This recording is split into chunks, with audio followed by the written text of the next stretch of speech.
Ce matin, dans le Parisien, aujourd'hui en France, on découvre comment les frappes spectaculaires d'Israël sur l'Iran ont complètement redistribué les cartes au Moyen-Orient. Et oui, c'est une catastrophe stratégique pour l'Iran, ainsi qu'une humiliation historique, nous dit David Khalfa, un spécialiste du Moyen-Orient.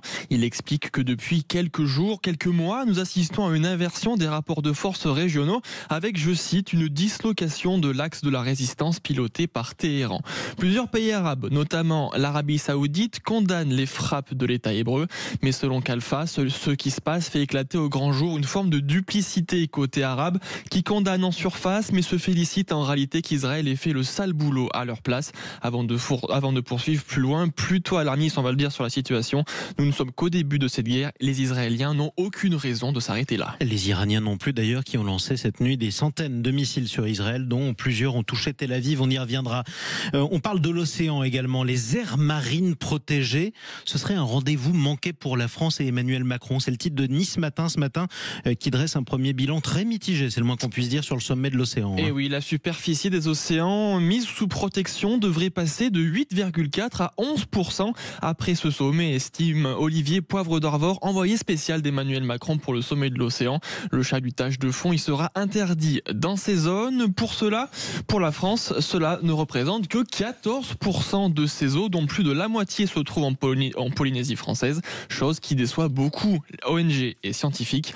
La France emploie le terme de protection forte, qu'elle est la seule à utiliser, déclare Jean-Pierre Gattuso, directeur de recherche au CNRS. Sans ces projets, Emmanuel Macron n'aurait pas eu grand-chose à annoncer, remarque Moetai Bretson, président de la Polynésie française, dans le Figaro. Oui, bon, ceci dit, effectivement, il faut reconnaître aussi que beaucoup d'observateurs ne trouveront jamais ça suffisant. Et bon, après tout, pourquoi pas.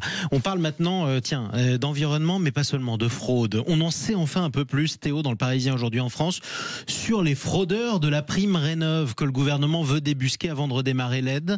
Qui sont-ils ? Dans le viseur, des entreprises chargées des travaux, quelques particuliers, mais surtout des professionnels qui font office d'intermédiaires que l'on appelle des MAR.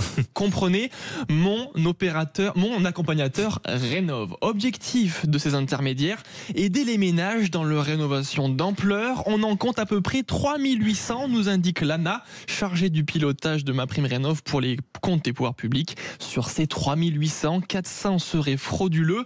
Certains profils pouvaient être un peu exotiques, nous explique un acteur du secteur dans le journal.